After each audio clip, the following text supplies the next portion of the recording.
Well, you have to have the personal experience of something to worship, and this is what has been lacking. I mean, what the churches are peddling is high abstraction, and you really have to work yourself up into a lather to, be able to accept that as worthy of that kind of attention. The psychedelic subset of society is into an experience, and it's accessible. In a way, we're like Calvinists, not in our ethics or our restraint on behavior, but in our insistence on a direct personal relationship with the mystery.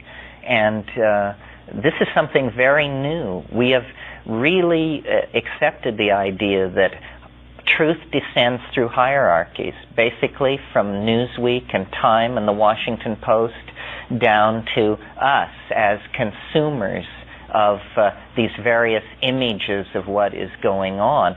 The notion that you might know more about reality than the combined editorial board of Scientific American and the Journal of Foreign Affairs is startling stuff. We always give ourselves away. We don't realize it depends on you, to believe that at Cornell or down at SRI people understand the universe is not helpful.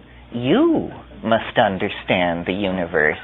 And if you don't know partial differential calculus, then your model of how the universe works must do it without partial differential calculus. In other words, it's not writ anywhere that only one model will work, and in fact, I think all abstract models should be highly suspect. It's going to be,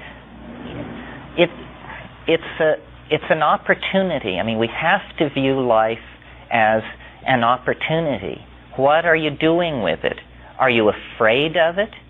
I mean, some people live their lives, apparently, what they are doing is arranging their deathbed scene. They want it to take place in a large baronial house with clipped green lawns, acres in surround.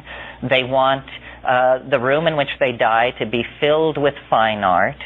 They want their loving heirs to be dutifully assembled while they pass out the final wisdom, and they spend their entire life creating the dramatic scenario of their passage. And of course you have to work hard because you've got to make the money to buy that house. You have to sire all these children, educate them into your values so they won't be stabbing you in the back and misbehaving in this situation. You have to create loyalty, possession, power, all of these things. And then you won't die in a ditch, unknown and abandoned, But on the other hand, what was the quality of that life, Life is an opportunity.